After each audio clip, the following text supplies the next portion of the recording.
evening, good evening, good evening. Do not check your calendars. It is not Tuesday. It is Thursday. It is our special one-off show. Probably one of our last specials, or probably the last special we're going to do this year. Before we get started, all of our views are our own on this show, and don't forget to hit the subscribe button, hit that bell, and you'll be notified of all of our videos coming forwards. As always, the Caring View is the only online social care chat show which airs weekly, and when you're lucky, twice weekly.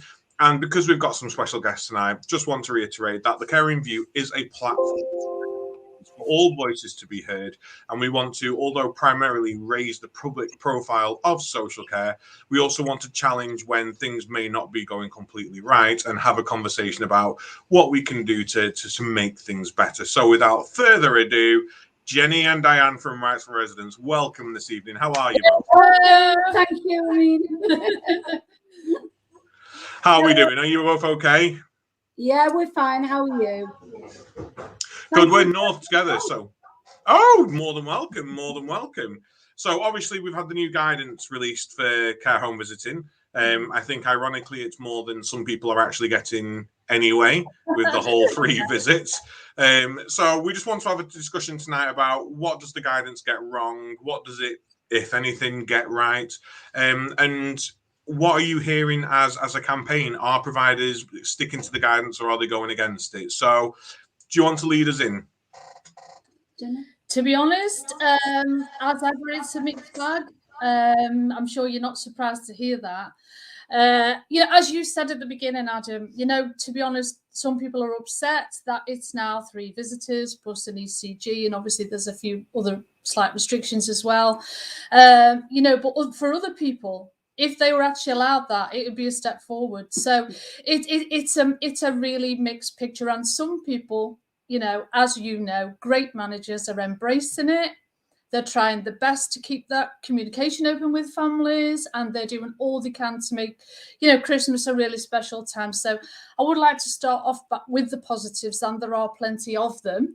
And there are great managers, and some people are getting, fabulous access, as there should be. That's not something we should be grateful for, but obviously in the times we're living in, we are.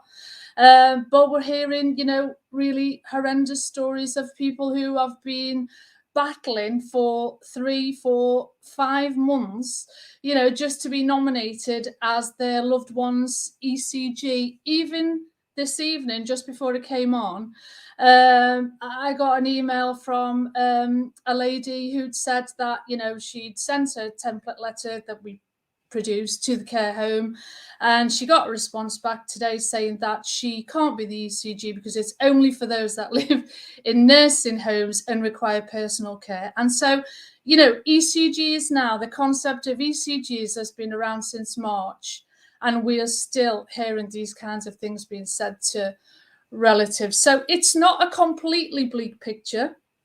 But for some people, it is still very bleak. That's fair to say. I think as well, the essential caregiver status was quite contentious among some care providers at the beginning. Certainly the ones who were facilitating visits, because they just felt that it should be, that visits should be facilitated anyway, and you shouldn't need this one status to be allowed to go in and see your loved one. But what's actually happened now, certainly since the new variant's been on the scene, is that some care providers are only allowing an essential caregiver. So, they're not allowing the 3 visitors that the guidance stipulates. They're only allowing an essential caregiver. And then some of the bigger corporate care providers are saying that only essential caregivers can go in on the one hand. But then on the other hand, they're actually saying you can't have essential caregiver status because it's for medical care only. So, we're still hearing from people who have got the status telling us that they are probably the only one in their home that have got it. So it as Jenny said, it is a mixed bag. But like you said, Adam, at the beginning, and this is what we've been saying to the media, it would have to be a huge step up for some care providers to actually allow the 3 visitors in, because they weren't doing that before the variant. Do we think there's something in the annoyance of this, that within the week of this guidance coming out, it was also announced that all red list countries were going to get taken away. So, visiting care home dangerous, go anywhere you want in the world. Have we heard, how does that feel as part of the campaign is, restricting care home visits still, but now actually freedom to travel around the country and the world if you've had your jab and your vaccine? I mean, can you imagine just how that would feel, how incensed you would feel, as a relative, as a family member, and all you actually want to do is spend a couple of hours a week with somebody that you're really close to. And yet, you're right, people can travel all around the world. And also this week, we hear that, people are still going to be allowed to go into huge gatherings on the strength, for example, of an LFT test. And yet people going into care homes, they're tested. Majority have been vaccinated and boosted. And, they follow all the infection control procedures when they're in there. This is the thing I think that really, really incenses relatives, and certainly myself, Diane, and the other, members of the Rights for Residents team. It's the disparity. It's not the fact that, we might have to have restrictions, or we might have to respond to the new virus, or we might have to make some changes.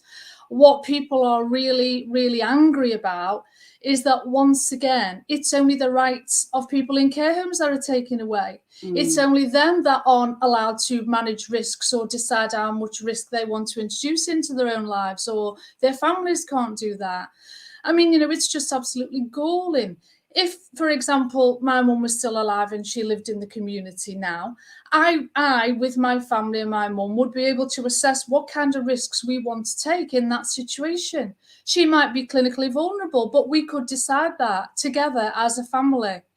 And that's what's really galling, is that the rights of these people have completely been taken away. Well, it seems to us anyway. And so I think what really arouses people, it's not even just the restrictions per se. It's the disparity in the restrictions between people in the community, which at the moment are virtually non-existent. People are complaining about wearing masks, for goodness sake. Try living in a care room and not seeing anyone. What would you think about that? And so it is the disparity of treatment. That seems the very worst thing about the situation. I think from Freedom Day, it's been completely disproportionate, because since they lifted all freedoms in society, people can go about the business, come and go as they please, go to every gathering, weddings, celebrations, family dues, everything.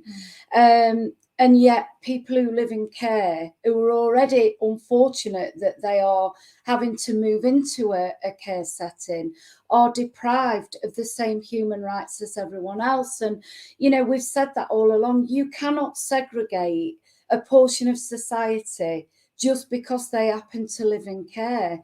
It's totally wrong. You've got to either have one rule for everyone, or no rules at all. You can't just pick and choose.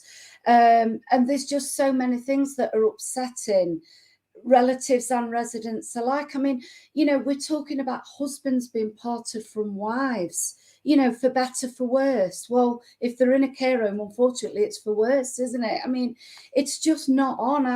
The damage that this is doing to people.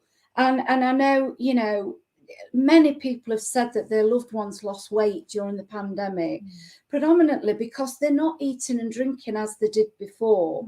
Because, as a family member, you do encourage that person to eat. You know what their favourite foods are. You cajole them into drinking the fluids, and, and now all that's gone. And I know I said this last week, but if they could just see family as a help to the carers, they're already short-staffed. It would certainly lighten their load, and they'd have a far better relationship with their residents and relatives alike. It does really surprise me that care homes that are struggling with staffing haven't embraced it more, like you said, to help out with the staffing figures, really. I think one thing that irks me, touching on visitors, is then on social media when you see the care homes that have entertainers, and it just completely baffles me how they can have Father Christmas in, reindeers, you name it, like dancers, jugglers, whatever else it is in. It was penguins this week on Sky News. Penguins, Adam mentioned last week. Yeah, penguins. And it's a bit like my daughter's school. They banned all parents, but then they had Father Christmas and the elves in. And I was just like, well, you know, I'm sure the parents are at less risk. And the same in the care homes. You know, most of these relatives, they're not out in the clubs like, you know, like the younger generation. Exactly. And they're probably less risk than the staff that are actually in the services. But so what you're saying then, Mark, is unless people dress up as elves and Father Christmas, they're not getting in. I mean, no, you need to don some festive outfits. But, exactly. I mean, you know, being facetious, it's not really a laughing matter, but you have to laugh because the situation's ludicrous, really. But, you know, I touching on Adam's point before about people flying around the world in different things and coming and going as they please, you know, it's just what people need to realize outside this, particularly ministers, you know, ministers who are producing these guidelines are not tackling these companies that are literally flying in the face of all these, you know, rules. You know, there is no second chance for people in care homes to catch up with life, you know, when things return to normal. This is it for them. There's no future holidays for them. You know, yes, it's disappointing not to be able to go on holiday. Of course, it's disappointing if you've got all these plans and then you feel frustrated because you can't do them.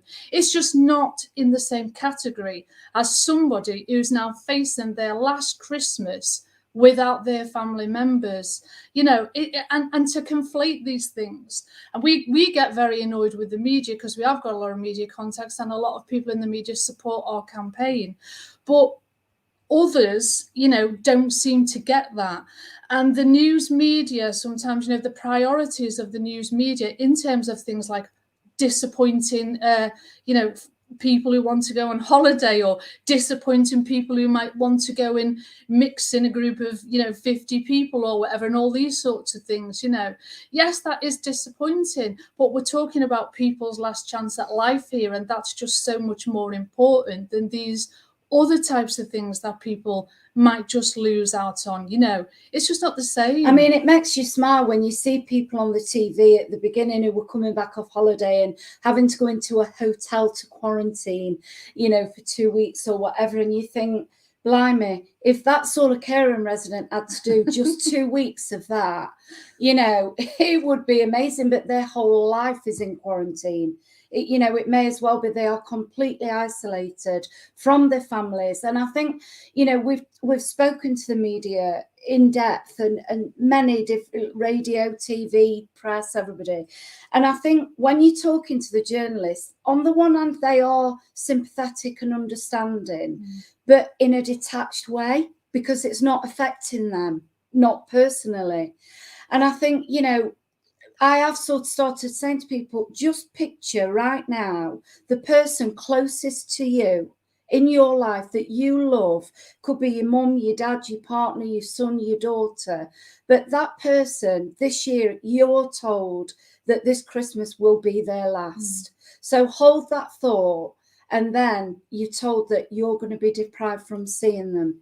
How would you feel?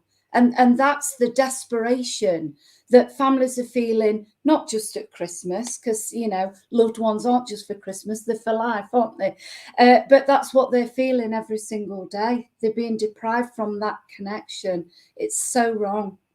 Do you know what's harder now, I think, for people as well, is that so many care homes are embracing visitors now. And so many care homes are doing it well and they're doing it right. And they're seeing the benefits and, you know, all of these things. It makes it even more shocking to us. And I'm sure to you guys as well, as, you know, people who want to do very positive things in the care sector and do those things. And I know you're in touch with other managers, many who are also doing really good things.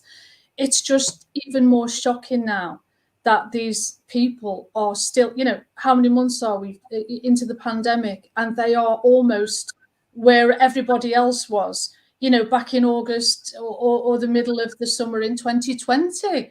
Some of them have hardly opened the doors. It's ridiculous. And it's hard. I don't know what you guys are hearing from managers and whether you have any contact with managers who are in that situation, but it's hard for us to fathom the mindset that's going on with those people. Well, I think as well, to be fair, a lot of the carers agree with us and a lot of the managers do. But, you know, when there's a head office situation, they have to abide by their rules. So, and that is causes problems tenfold, really, because a lot of our members don't want to create a fuss because they don't want to upset the carers, because they're happy with the care. But, you know, this is not about that. This is about being able to see the person that you love and help with their mental health and well-being. I think for me, care workers are all for it, and I think they're very logical thinking. They're like, well, if I can go to the pub or I can go out on a night out, then why can't somebody come into the care home? And I think the majority of managers that I speak to generally are in the learning disability kind of sector, and a lot of it is around kind of capacity questions, like they've been told they shouldn't, but the residents want to go out, and should they be able to go out if they've got capacity? And I think that's the same for an elderly care home, and I'm surprised there's not more CQC inspections, kind of safeguarding alerts, because I know we laugh at the CQC, but they said that if people weren't doing it, they were going to go out and inspect, didn't they, and do, you know, spot inspections. But I'm surprised there's not kind of more safeguarding alerts going on for people that, you know, have capacity that's not being listened to, or the decision really, if that's in somebody's best interest. I'd love to know how restricting a family member or somebody's loved one is in their best interest. Dawn, I know you're more in touch kind of frontline than I am in care homes. What's your kind of take? I think the frustration for me is with CQC is it was in the public's best interest to splash across social media a spreadsheet of all the people that had died in care homes, the numbers, the care home name, the size of the care home, and put that across a forum, which I'll be honest with you, I was absolutely bereft about, which Mark and Adam both know. I was devastated because the care home I had worked in at the time it just felt like it was just kind of, yeah, these are the numbers, this is the people that died. Yeah, with CQC, they can't deal with the complaints in respect of visiting, because, you know, that's not their remit. Yet their remit is to be able to nominate all these different care homes across a spreadsheet, and these are actual human beings that passed away with relatives, yet they're not designated to be able to deal with the complaints in respect of visiting. So that's the first thing that irks me. I think in respect of the visiting, we've all been talking about it today collectively at some point, in respect of a care home provider that brought out their own guidance or their own visiting policy on Tuesday. What do we say to that, Jenny and Diane? Well, and just to clarify, because I am going to be brave, Barchester. I'm brave. Yeah. I'm just no. I'm not saying you're not brave. I did a Piers Morgan earlier on today, and I walked away. I was like, I can't do this. It's too much. Well, some of it can't be said on this programme, what we feel about Barchester, obviously. So we'll save some of that for later, or when we meet up and we can actually talk frankly. To be honest, we're absolutely fuming about it, and it's nothing short of disgusting. It's disgusting behaviour, and it's shame in the sector. That's what I would say. It's absolutely shame in the sector. It's not, what they are doing is completely contrary to offering person-centred care. Yeah.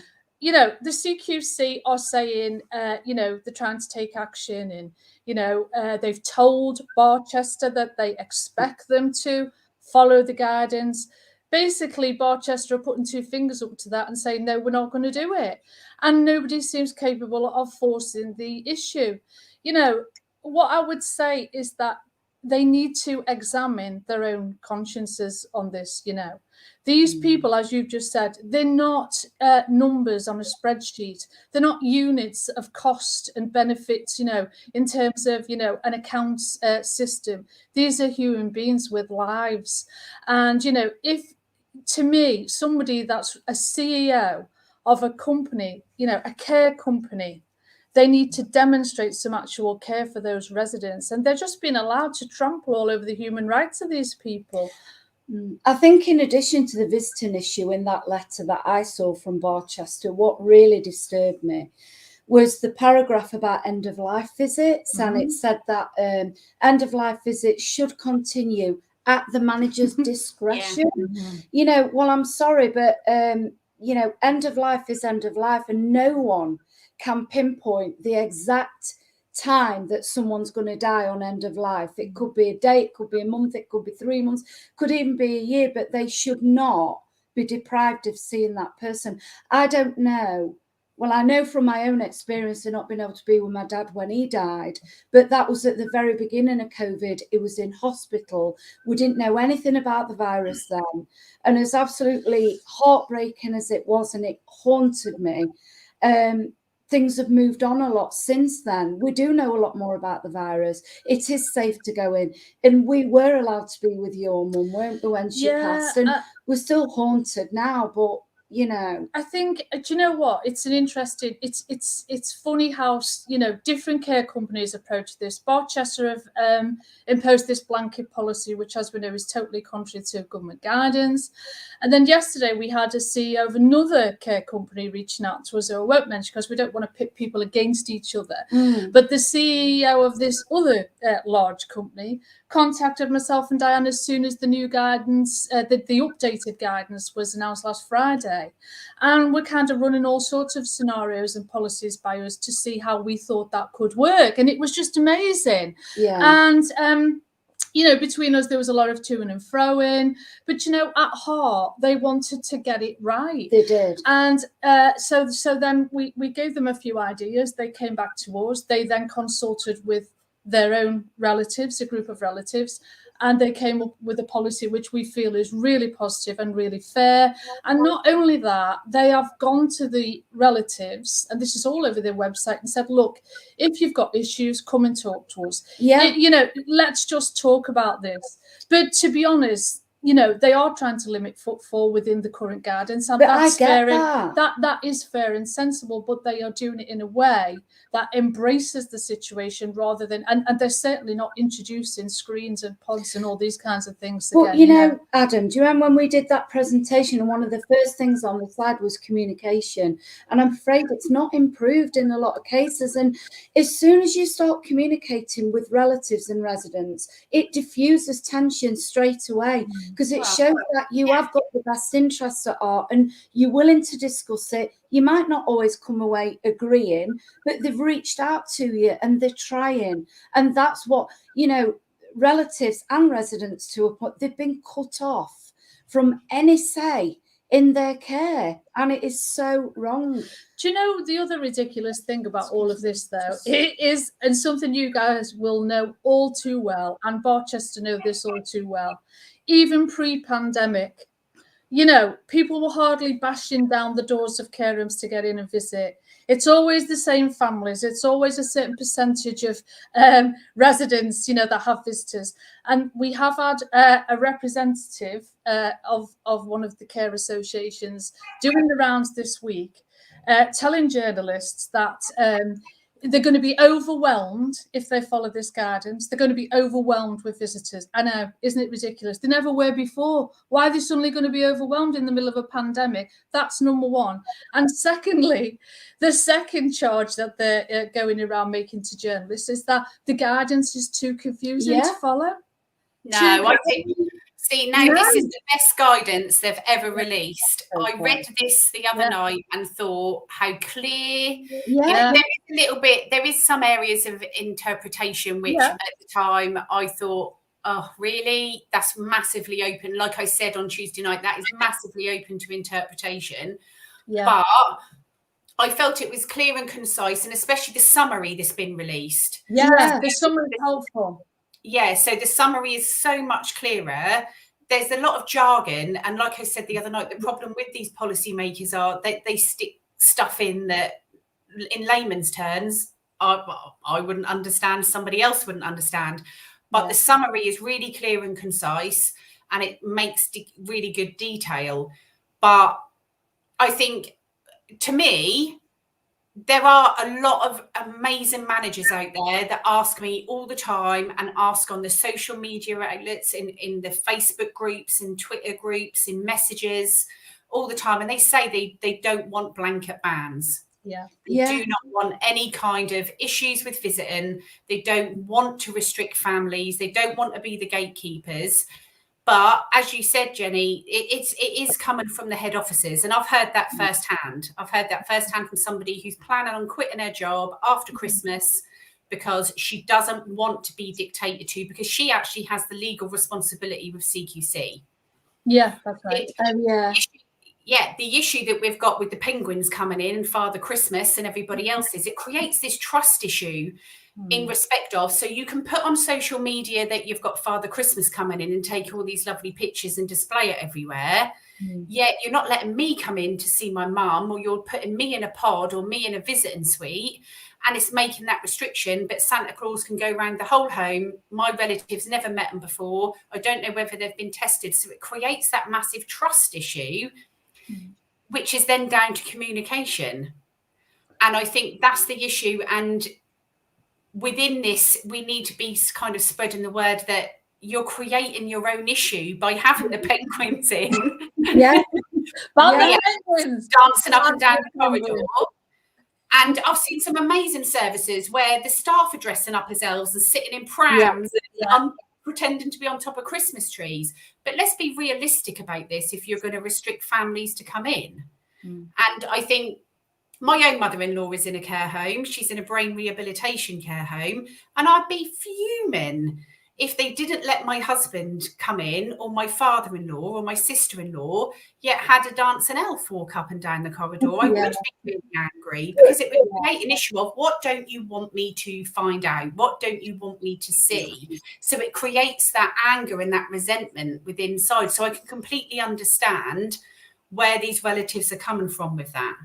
Well, you know what? The thing is, Dawn, as well, one of the things that we're a bit perplexed about is if I was on the outside now, if my mum was still alive and this was the second year running that I was going to be banned from seeing her at Christmas, I'd just be apoplectic with rage, to be honest.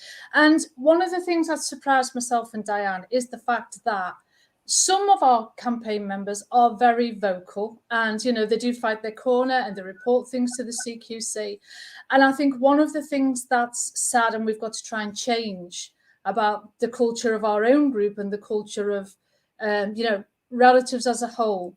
We're not, as you know, we are certainly not care home bashers by any means. We're probably the greatest supporters. We just loved mum's carers and the manager was brilliant. So there's none of that going on. But what we can't understand is how accepting people are in these, hopefully it's a, you know, a minority, but it's a large minority of care homes that are behaving this way. And I think, you know, the more that people are accepting of these rules and the more they're not challenging them, they're just becoming ingrained now. And as you said, if I was, what I say to relatives who contact us and say, I don't want to rock the boat and I'm a little bit worried because, you know, I think mum's been really well cared for and this kind of thing, is my response to that is always, if you can't get in the door of a care home after almost 2 years of a pandemic and you've virtually not been in there, how can you be sure that the care is good? And why are you not concerned about what's going on behind the doors of that care home who won't let people in? And as you say, Dawn, I think, you know, these things now, they're serious safeguarding issues. If no eyes are going in from outside to those care homes, that's a very worrying situation, because as you've said, we know that good managers this year, they're doing all kinds of things. I mean, we've heard from quite a lot of people that, you know, their managers have said, come for Christmas dinner. Everyone's invited for Christmas dinner. We're managing it safely. Yes, of course, we're going to keep numbers down, but everybody will be able to have somebody for Christmas dinner. All residents will have visitors on Christmas Day. So we're hearing all of those good things as well. But these care homes that are behaving like this, to me, it's extremely concerning. And I think the CQC, I'm afraid they have got questions to answer about how this is going on, because we know that our members are raising these issues with them. And we feel like they're just not stepping up to the plate, to be honest. I think as well, and I'm going to be brave like Adam and name this person, but Nadra Ahmed said last week that if you've got a home that's got like 30 beds or more, how can they possibly facilitate one visitor each? So, you know, I'm at a loss as to what the term facilitate constitutes, because when we used to go in, we took our own temperature on they had it on the wall. We did our own temperature. We donned our own PPE. We took our test and registered it before we got in there. And we went directly into mum's room. Yeah. So at no point did a carer have to facilitate anything. So unless you guys know something that we don't, where's the word facilitation coming from? What does that constitute? This is what I was talking to you about earlier, Adam, on the phone, when I said about this comment that had come out. And it's initially, don't get me wrong, when I first started the pilot, and I'm sure Adam and Mark will agree because they were doing the same thing, there was a lot of man hours involved in testing relatives, ensuring there was safe testing, ensuring the temperatures were taken when they come in, completing forms, risk assessments. Every time someone came into the home last September, October, as the lateral flow device tests came in, it was simply show me it, take your temperature, sign a form, off you go. So no, when I heard about this comment, I was a bit perplexed, because if there wasn't a pandemic and the doors were open, these people were coming in and out. I don't understand the stringency in, oh my God, we can't facilitate this, and oh my God, we're going to have to put people in a pod, people are going to have to book appointments, because where did this come from in relation to 2.5 years ago? That wasn't actually the case. And if all of a sudden you've got to facilitate 30 visits all at once, that screams to me that you haven't had any in a very, very long time. Dawn. I thought that, because she said on the interview last week, I mean, before this variant, you know, we were all, the care providers were all getting geared up for visits and they were preparing. And I thought, well, if they were doing that already, there shouldn't really be any preparation to do. That whole comment screamed to me that these particular care homes have spent such a long time without facilitating families and friends and being open to that kind of visiting, that they're now panicking about that kind of visit. Oh my God, how are we going to cope with this influx of people? It's like outside Harrods on Boxing Day. It's not really that bad. It's really not. People are going to be in sleeping bags outside the door at 8 o'clock. Please let me in. You know, I listened and I was perplexed as to how this can't be accommodated. No, and it's this word facilitate. They've instead of demystifying things, they've mystified the word facilitate. Opening the door, opening the front door, letting somebody in. I mean, it's just ludicrous. Do you know, it's just that you made a point earlier as well, Dawn, and I think Mark might have said it as well, about, you know, embracing what relatives have got to offer, because the relatives that visited a lot before the pandemic, you know, the hardcore who were there a lot, supporting and doing things and very involved in the care of the loved one, you would think that care homes would realise that's a really big loss for them. When we started going into the care home to see Mum last October, that's when we started getting in. And I remember at first, these poor carers were literally, we noticed it immediately, they looked absolutely dead on the feet, because everybody was in the rooms. And, you know, whereas previously they'd been in the dining room and they're all doing the rounds and helping different people, and relatives are there feeding some people, they then had to individually feed everybody in the rooms, because it was during a COVID outbreak and people were isolated in the rooms. And I remember on the second visit, I got up to go, because we were only allowed an hour at first, and it was like really strict, you know, you've got to go. This was before we moved her. This was before we moved, Mum, not in the other care home. That was a brilliant care home. But so I, after the hour, you know, I sort of said to Mum, oh God, you know, I've got to go now. It's all very stressful. The carer came in with Mum's meal just as I was about to leave. And she was a lovely girl. And she said, oh no, where are you going? And I said, well, I've got to go. And she said, oh, no. And she just looked crestfallen. And she said, oh, I was just like really hoping you were going to give Mum, because my mum had to be fed. I was really hoping that, you know, you could stay and give Mum a tea, because we literally, I don't know how we're going to get round everyone. And so I just decided there and then, actually, I wasn't going. I was just going to stay and see what happened, which I did actually as it happened. And then over time, you know, the managers just got used to the fact that that's what we do. But even though we were doing that, and the staff wanted it, presumably were giving that feedback, it didn't ripple out. There were only us two going in. You would have thought that would have had a ripple effect, but unfortunately it didn't. In the care home where Mum ended her days, the manager was brilliant and the carers were great, and they welcomed people's input, and that was lovely. And I'm just so pleased that, you know, Mum did end it up in a care home where she was really well cared for at the end. So, Mark, I think you wanted to say something, didn't you? Oh yeah, I was just it was talking about comments online and bits and pieces, and I'd seen a comment on LinkedIn about, I think it was John's campaign had raised that they'd spoken to a Barchester rep, and the rep had said how much calmer the care home was. Yeah. I mean, it's like saying the hospital's a lot calmer without patients. It was the most obscene comment. But yeah, and I think going back to kind of what you were saying about campaigners, like, to me, and I've made it clear, you know, online, I've said to Adam and Dawn, I don't see how you can campaign about the rights for people that we support, but then turn a blind eye to the fact that they're not allowed visitors. Because to me, it's one of the biggest campaigns that they should be embracing. Yeah. Well, also, I've noticed that Kate's online somewhere, and she's made a point that this same person, and she's right, and Diane's been raging about this point ever since last week, that this person from the NSA was very upset that Diane used the word banned visits. that visits were being banned when actually they were being suspended.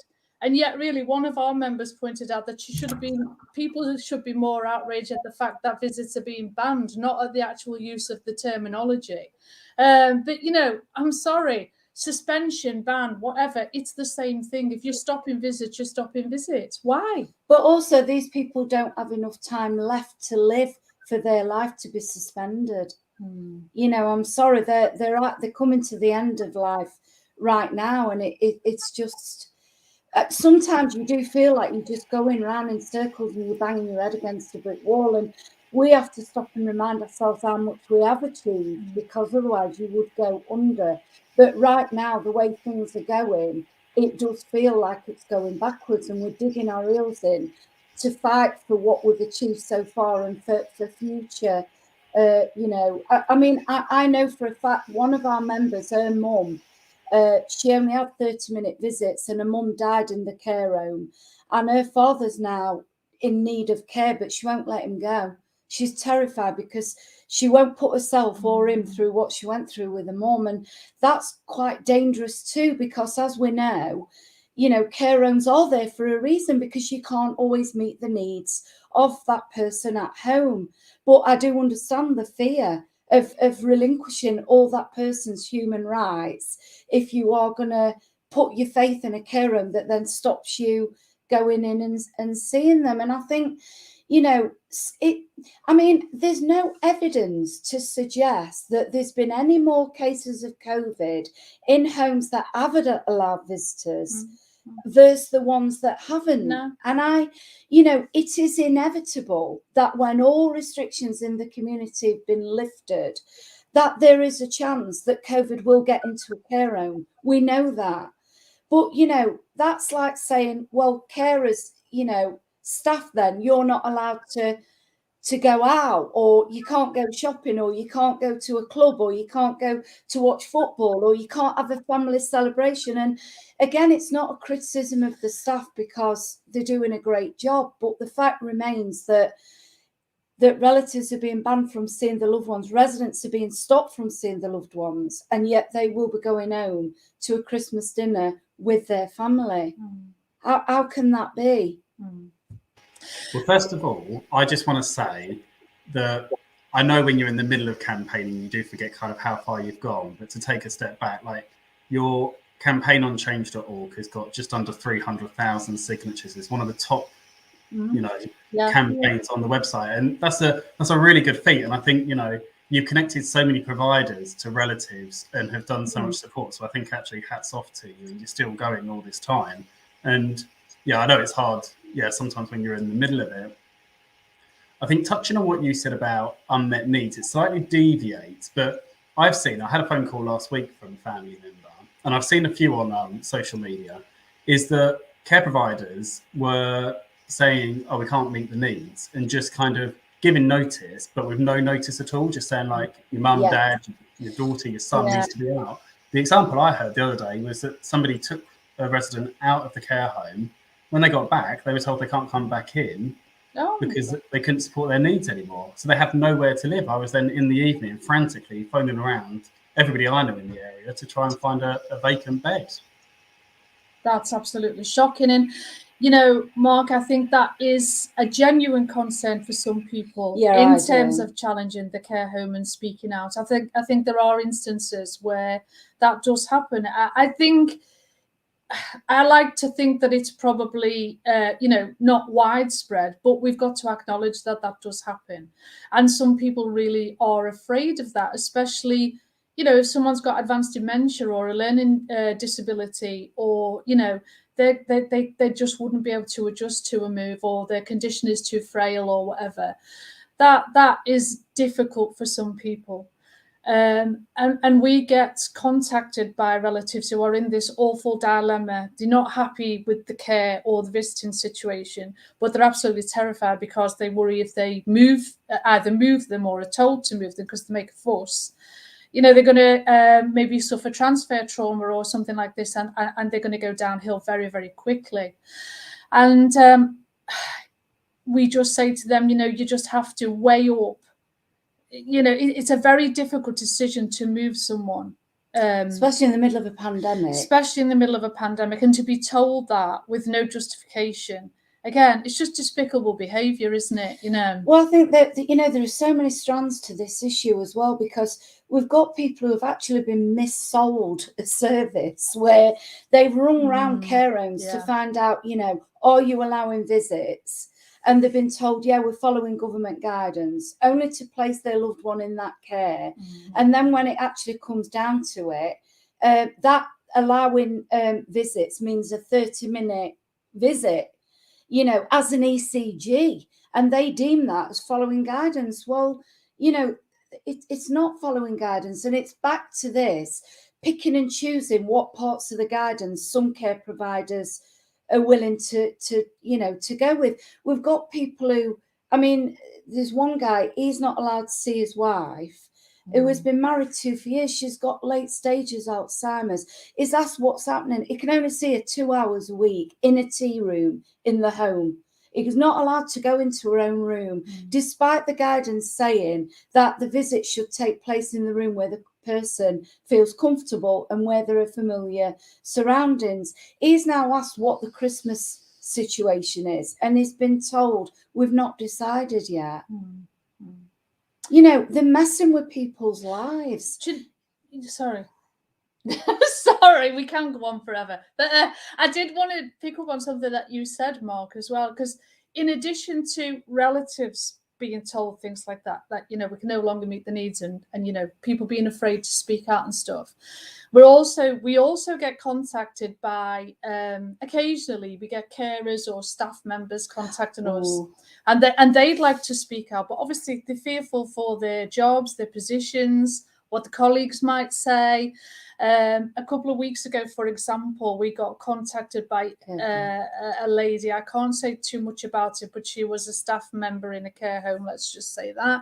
And she said that the manager that she worked for just literally wasn't letting anybody in the doors. She wouldn't designate anybody as an ECG, despite the fact that at least one resident was practically starving himself to death because he would only eat if a family member was present. And so they just couldn't get him to eat. And the couple of staff members were practically begging this manager to let the family in and to nominate them, to at least 2 of them, as ECGs. And she also brought up another incident where there was a lady who had a very young daughter. This lady who lived in the care home, she was resident. She was quite young by, care home standards, let's just say that. And she had a daughter who was only like in teenage years, if you like. And the manager wouldn't let her come in either. only on weekdays, not at weekends, and certainly wouldn't allow any ECGs or whatever. But this lady wouldn't even report the situation to the CQC because she was literally terrified, the consequences that might befall her. And so part of that story makes me really sad and angry, but another part of that story makes me remember that there are really caring people who work in care homes, and we can't lose sight of that. But sadly, it wasn't the manager, because the manager actually said to this carer, if relatives think for 1 minute that they're going to be getting back in and going back to normal as it was before, they're very much mistaken, because they're just trouble. She said they've got another thing coming. So that's what you're up against. It's and grim. You can't tar everybody with the same brush. No. And I hope we've never done that. No. We've tried not to. But at the same time, sorry. I think if there's any care workers watching this, and I know it's hard because I know when I was a care worker, you are dedicated to the people you support and you can never think of leaving them. Yeah. But there are literally thousands of jobs right now in other care homes. And if your value is that you want to stand up for the rights of those residents, then speak out, report them to the CQC, raise a safeguarding, and go and work somewhere where you're going to be valued and the people that you're supporting are valued as well. And I know that's hard and it's easier said than done. I've been there myself, but yeah, and I think they've made the right step in contacting you, and they just need to go one step further and just go to a company that's going to value the people that they're supporting. Mm-hmm. Do we think because some of these larger companies have got these policymakers and create these sort of draconian measures and cascade them out, and because they do get so much airtime because they affect so many people, that might affect smaller providers to go, well, this is what they're doing, so we probably best do the same because they're obviously going to be doing what they think's right. And do we think that these larger companies, which are franchised and all over the country and make up 20% of the actual sector, are robbing their managers from being able to think autonomously? And remember, it is, the reason why they do their job. And at the end of the day, it's not to line somebody's pockets who's just had a massive £250,000 increase and is now talking about raising care fees.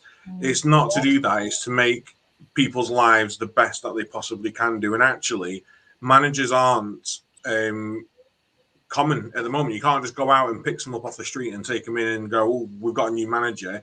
They're rare to find. Good managers are rare to find. So as a manager, just empower yourself to go, actually, I really don't agree with this.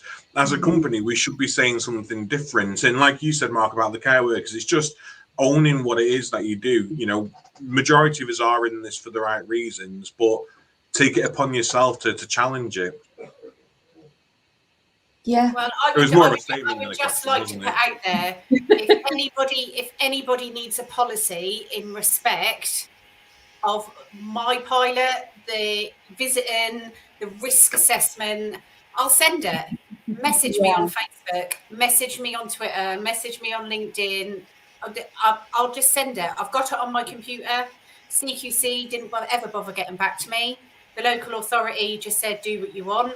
So if you want it, you can have it. If it makes people's lives easier, if it's a little bit of a crux in saying, actually, I've got this, we can do that, then just take it. Message me and I'll send it immediately, because I think, like Adam has just said, we've got these people sitting in head offices creating these policies and making these decisions on behalf of these care home managers. Sometimes maybe these people don't feel they've got that clout without that kind of information in front of them. So message me, message Mark, message Adam. We've all got them. We all did them. In fact, I copied most of theirs, to be quite honest. So, so come to us and we'll help you. I think that's it, isn't it? Because when Penny set up the management support groups, that, when you guys were supporting our campaign, and then more people came on board, and then care homes started to open up, and it was really brilliant that people who felt very confident about all of this and were, at the belief in what they were doing, were able to empower others to do it. And that's how these things kind of start, isn't it? And I think that's the difficulty, isn't it? People, as Adam said, people who are just in single care homes, they're not part of a group. they are left with an awful lot of responsibility in this situation. And we know they're not supported by government. You know, they're not. They haven't been. They've just been left to it. And, you know, it would be good if people took you up on that, Dawn, and more people did join in these kind of forums, because, you know, otherwise the power that people like Barchester and Care England and the NCA, you know, wield over the sector, you know, it'll just continue. And I think really the good people are on the front line. You Definitely. know, the good people are managing out there doing like really difficult things day in, day out. And yet all we hear in the media or all the government gets to hear usually are these overinflated, overpaid CEOs, I'm afraid, who don't really care. And I probably can't remember the last time they saw a care home resident, you know, and this is what's really wrong. And I think what you guys are trying to do in making these connections, you know, between managers in the sector, I think it's really good, and it could become something really powerful, and I hope that it does, you know. So you guys have not been invited to Downing Street for cocktails then? Is that what you're telling us? Sadly not. I mean, I was in number 10 on Christmas, at the Christmas party. Oh, I shouldn't have said that. It didn't happen. It was cheese and wine. Like, no. Did you dress as Annette? Did you have to dress as Annette? It was I did. meeting, Mark. It's not socially distanced, but it irks me that people like you guys who are doing all the work and you're all totally committed and you so want things to change, you know, and then it's these that the publicity gets. It just is so infuriating. Do you know what I would say though? Yeah, just thinking about what Mark said about sometimes you have to remember that your efforts are not in vain, and it's really important to do that. I mean, me and Dan do it. You know, we don't do it all the time, but sometimes we do have to stop screaming and punching walls and just have a moment where we think, look, together, I don't mean just me and Diane, all the people who are involved in Rights for Residents, working with you guys, people we work with in other groups and organisations as well, all the supporters we've got in the media. When we think to when we all started off, when you started Open the Doors and when we started our campaign, literally hardly anybody was getting in to see the relatives. And when you think of where we are now, you know, and the reaction of the government this time to the reaction of the government before, you know, I think we did expect the shutters to come down completely this time. So I think we can say the situation is not perfect. It's far from it. But so much has been achieved, you know, since we all started and combined our efforts. And I think that's been just absolutely brilliant. That's not to take away from the fact that some people are still suffering. I think as well, the JCHR have got this public inquiry, another one, and that the first session, I believe, is on the 11th of January. And they've asked us to ask Ruthie Henshaw, would she give evidence? And I spoke to Ruthie yesterday, and she is going to do that. So, you know, you're right. I think sometimes it is hard because you're in it. I mean, we literally live, breathe and eat it. But when you think back, well, we do, because the urgency is there because people haven't got the time to wait, you know. And so, you know, but the point is that we are working with you guys. We are working with Relatives and Residents Association. We are working with John's campaign.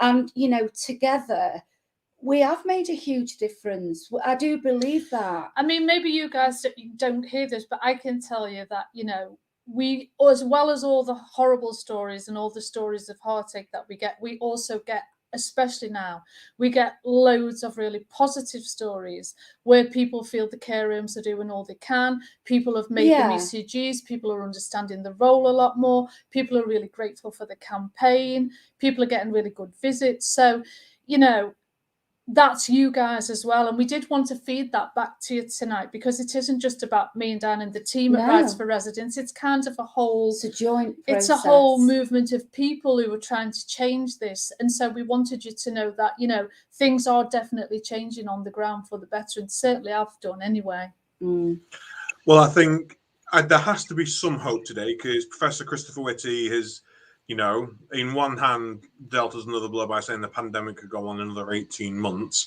but that it should get better after each 6-month increment. So if that's the time frame of 18 months, then it should be in 18 months' time. Care homes are back to business and doors swinging open and no more concerns. We just got to hope that the conditions and the restrictions in place are not a permanent fixture, and we can go back to life the way it used to be in care homes, and work towards being able to adopt to new situations that are thrown at us instead of reverting backwards again, because too much damage is being done.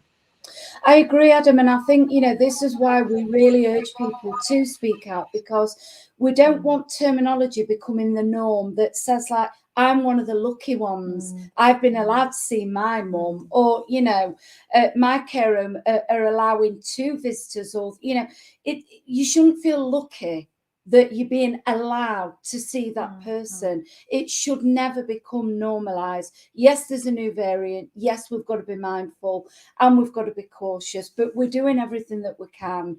But it needs to be proportionate with what restrictions are there for everybody else too.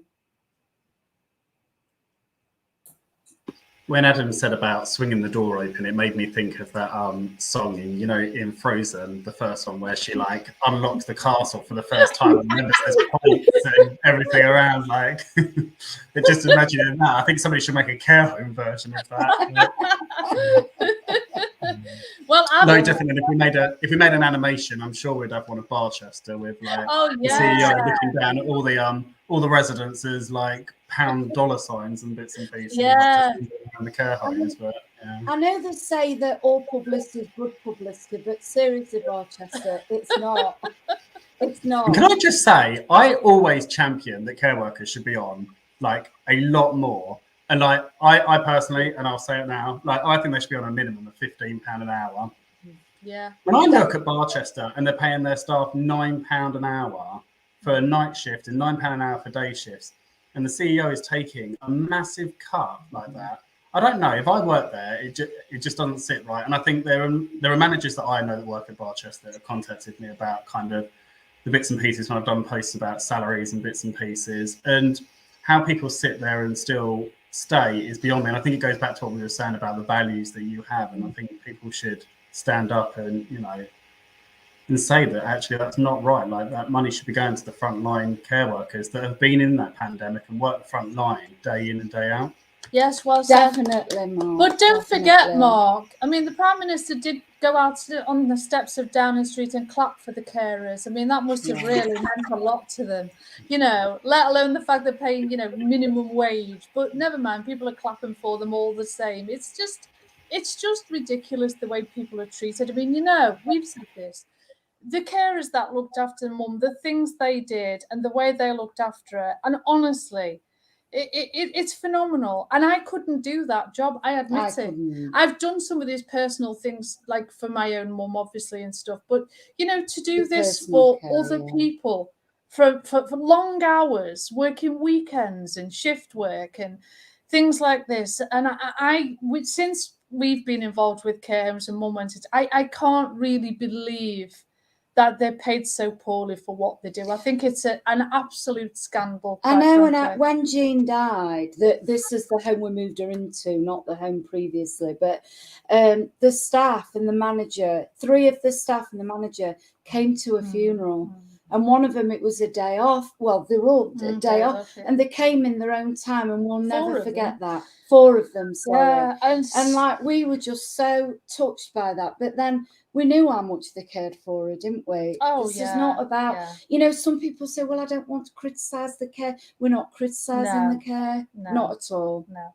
But by the same token, I mean, I had a quick look on Facebook tonight before we came on, and again, there was a comment from a woman under a post, and she put, "Oh, do you know, my care home are being really great." She said, "I'm one of the lucky ones. I'm getting a 30-minute visit every week," and I put underneath it, "What's lucky about that?" I mean, that's just an insult. Because I think when people say they don't want to rock the boat, some of them don't want to lose that minuscule time that they've actually got. They're terrified that I mean, they shouldn't be punished for speaking out about wanting to see the loved ones. No, and like you said earlier, it's normalised now. It's become normal to accept half an hour, a pod visit, standing behind a window. It's almost becoming normalised to the extent where things that you would say to staff, don't normalise that, don't normalise this, let's work through it, is now becoming such normal behaviour that you do feel lucky. My husband felt lucky in the summer that he got to take two of our children to see their nanny. And he felt lucky about that. So it's all normalised. It's almost becoming to the point where, like you said, when Nader Ahmed is saying, I don't know how these care homes are going to cope, because it's normalised that they haven't opened the doors and allowed people to come into these care homes to facilitate and to enable emotional well-being of their residents. It's not normal anymore to do it.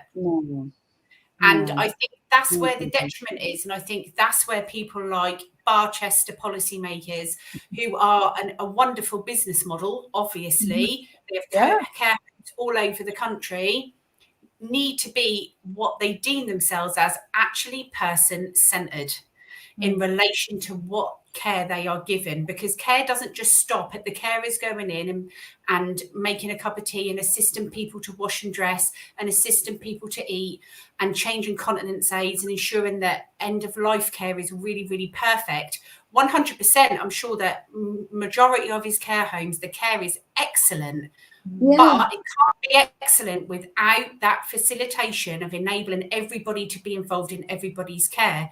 And it has to be holistic. And that's what person-centred is about. And when I get a leaflet through my door yesterday saying, Barchester is the most person-centred company, come and book your respite for the next year, I look at that and think, do you even understand that term? No. When it's holistically not about the whole individual, because if it was, you'd be enabling as many people for that individual as possible.